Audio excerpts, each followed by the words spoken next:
नमस्कार, मैं हूं कुलदीप तिवारी और आप देख रहे हैं आचरण न्यूज। नजर डालते हैं इस वक्त की तमाम बड़ी खबरों पर। जम्मू कश्मीर और हरियाणा में विधानसभा चुनाव की घोषणा आज। आरजीकर कॉलेज में तोड़फोड़ को लेकर कोलकाता हाईकोर्ट ने प्रशासन को लगाई फटकार।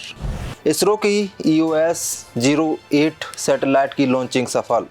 BVS लक्ष्मण बने रहेंगे NCA के प्रमुख। कोलकाता की वारदात से गुस्साए डॉक्टरों ने ग्वालियर में की हड़ताल। अब खबरों पर करते हैं विस्तार से चर्चा। जम्मू कश्मीर और हरियाणा में विधानसभा चुनाव की घोषणा आज 3 बजे चुनाव आयोग की प्रेस कॉन्फ्रेंस। जम्मू कश्मीर और हरियाणा विधानसभा चुनाव की तारीखों की आज घोषणा होगी। चुनाव आयोग 3 बजे प्रेस कॉन्फ्रेंस करेगा। जम्मू कश्मीर में 2014 के बाद से अब तक चुनाव नहीं हुए। 2019 में आर्टिकल 370 हटने के बाद से यहां राष्ट्रपति शासन था। केंद्र शासित प्रदेश बनने के बाद यहां LG प्रशासक हैं। विधानसभा चुनाव को लेकर चुनाव आयोग की टीम 8 से 9 अगस्त को जम्मू कश्मीर और 12 से 13 अगस्त को हरियाणा गई थी। आयोग अब तक महाराष्ट्र और झारखंड नहीं गई है। ऐसे में संभावना है कि आज केवल जम्मू कश्मीर और हरियाणा विधानसभा चुनाव की तारीखों का ऐलान हो। 11 दिसंबर 2023 को सुप्रीम कोर्ट ने चुनाव आयोग को जम्मू कश्मीर में 30 सितंबर 2024 तक विधानसभा चुनाव कराने का निर्देश दिया था।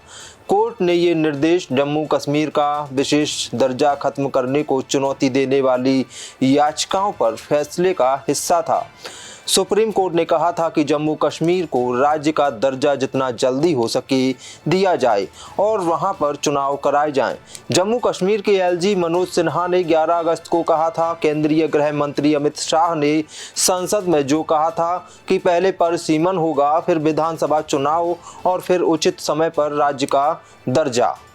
आरजीकर कॉलेज में तोड़फोड़ को लेकर कलकत्ता हाई कोर्ट ने प्रशासन को लगाई फटकार। कलकत्ता उच्च न्यायालय ने 24 अगस्त की रात को आरजीकर कॉलेज परिसर में हुई तोड़फोड़ के मामले पर सुनवाई की। इस दौरान मुख्य न्यायाधीश ने सख्त लहजे में कहा कि ये घटना स्थानीय प्रशासन की विफलता को दर्शाती है। कलकत्ता हाई कोर्ट के मुख्य न्यायाधीश ने कहा कि इस मामले को कोर्ट में अस्पताल में तोड़फोड़ से जुड़े एक ईमेल मिलने के बाद संज्ञान में लिया गया। यह पूरी तरह राज्य मशीनरी की नाकामी है। इस दौरान राज्य सरकार ने अपना पक्ष रखते हुए कहा कि घटना के समय वहां पुलिस मौजूद थी। इस पर मुख्य न्यायाधीश ने कहा कि वे अपने लोगों की सुरक्षा नहीं कर सके। यह दुर्भाग्यपूर्ण स्थिति है। ये डॉक्टर निडर होकर कैसे काम करेंगे? मुख्य न्यायाधीश ने आगे कहा कि आप घटना के बाद उपाय कर रहे हैं। दूसरी तरफ कोलकाता पुलिस ने आज कहा कि उसने आरजीकर मेडिकल कॉलेज एवं अस्पताल में तोड़फोड़ और हिंसा के मामले में अब तक 19 लोगों को गिरफ्तार किया है।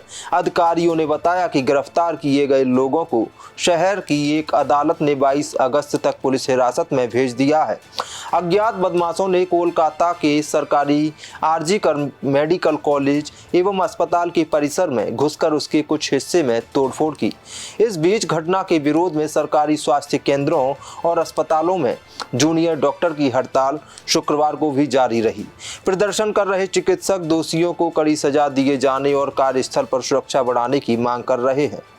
इसरो की EOS 08 सैटेलाइट की लॉन्चिंग सफल। सबसे छोटे रॉकेट SSLV से भेजा गया। Indian space research organisation ISRO ने देश के सबसे छोटे रॉकेट SSLV D3 से अर्थ ऑब्जर्वेशन सैटेलाइट 8 को श्रीहरिकोटा के सतीश धवन स्पेस सेंटर से लॉन्च किया। इसरो चेयरमैन S सोमनाथ ने बताया, लॉन्चिंग सफल रही। उन्होंने पूरी टीम को बधाई दी। यह सैटेलाइट पृथ्वी की कक्षा से बाहर करीब 475 किलोमीटर ऊपर स्थापित किया गया। यह 1 साल तक काम करेगा।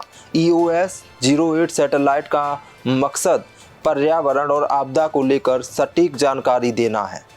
इससे पहले इसरो ने 15 अगस्त को लॉन्चिंग की तारीख तय की थी, फिर इसे एक दिन बाद लॉन्च किया गया। आपको बता दें कि इसरो के सबसे छोटे रॉकेट SSLV की यह तीसरी लॉन्चिंग है। इससे पहले 2 प्रयास 2022 और 2023 में हुए थे, जिसमें इसरो को 2023 में सफलता मिली थी, जबकि 2022 में पहली कोशिश नाकामयाब हो गई थी।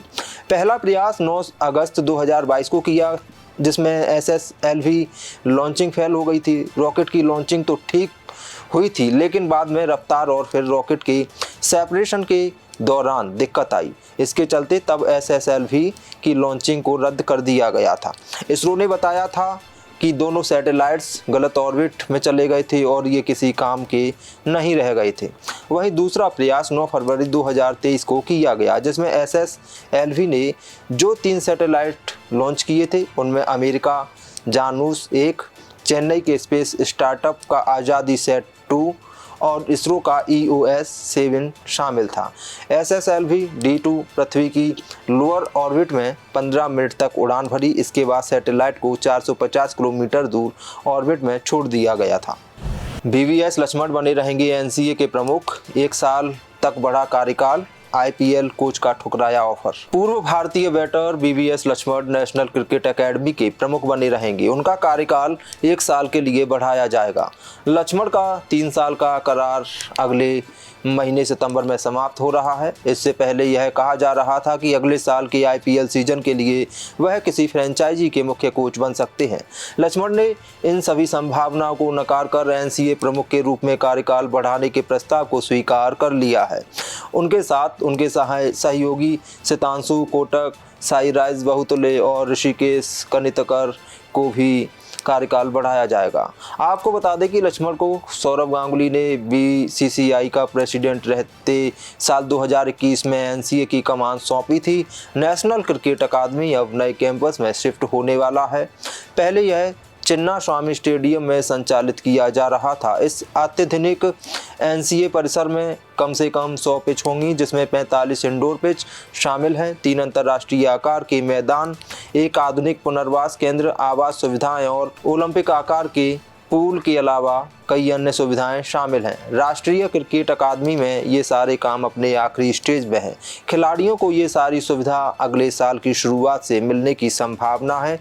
इससे पहले NCA की जिम्मेदारी राहुल द्रविड़ के पास थी, लेकिन 2021 में राहुल को टीम इंडिया का हेड कोच बनाया गया तो लक्ष्मण को NCA की जिम्मेदारी सौंपी। अपने 3 साल के कार्यकाल के दौरान उन्होंने इंजरी मैनेजमेंट, कोचिंग कार्यक्रम और सीनियर टीम, जूनियर टीम के साथ साथ महिला क्रिकेट के लिए बढ़िया रोड मैप तैयार किया। पश्चिम बंगाल में महिला डॉक्टर के साथ वारदात से गुस्से में पूरा देश, सड़कों पर उतरे डॉक्टर। पश्चिम बंगाल में महिला डॉक्टर के साथ हुई जघन्य वारदात पूरे देश भर में रोष व्याप्त है। सब तरफ से दोषियों के खिलाफ कड़ी कार्रवाई की मांग उठ रही है। पश्चिम बंगाल सरकार भी घटना से ही सवालों के घेरे में है, लिहाजा पश्चिम बंगाल सरकार के खिलाफ देश भर के डॉक्टर सड़कों पर उतर आए हैं और दोषियों के खिलाफ फांसी की सजा दिए जाने की मांग कर रहे हैं। इसका असर ग्वालियर में भी देखने को मिल रहा है। ग्वालियर में GRMC मेडिकल कॉलेज के जूनियर डॉक्टर पश्चिम बंगाल सरकार के खिलाफ हड़ताल पर उतर आए हैं। उन्होंने कामकाज ठप कर हड़ताल शुरू कर दी है। उन्होंने अनिश्चितकालीन के लिए हड़ताल शुरू की है। हालांकि उनका कहना है कि इस दौरान इमरजेंसी सेवाएं जारी रहेंगी। ग्वालियर के 1000 बिस्तर अस्पताल के कैंपस के पोर्च में सड़कों की संख्या में जूनियर डॉक्टर हड़ताल पर बैठ गए हैं और वे लगातार पश्चिम बंगाल की मुख्यमंत्री ममता बनर्जी के खिलाफ नारेबाजी कर रहे हैं। उन्होंने डॉक्टरों के लिए कड़ी सुरक्षा सुनिश्चित किए जाने की मांग की है। हड़ताल कर रहे जूनियर डॉक्टरों का कहना है कि पश्चिम बंगाल में महिला डॉक्टर के साथ जिस तरह की घटना हुई उसे पूरे देश के डॉक्टर नाराज हैं। उन्हें अपनी जान की सुरक्षा को लेकर चिंता सता रही है। खासकर महिला चिकित्सक, उनकी सुरक्षा करना केंद्र और राज्य दोनों सरकारों की नैतिक जिम्मेदारी है। उन्होंने 2 टूक शब्दों में कहा कि जब तक दोषियों को फांसी नहीं मिल जाती तब तक इसी प्रकार हड़ताल अनिश्चितकालीन के लिए जारी रहेगी। देश दुनिया की सभी खबरें देखने के लिए जुड़े रहिए आचरण न्यूज से। आचरण न्यूज, हर कदम आपके साथ।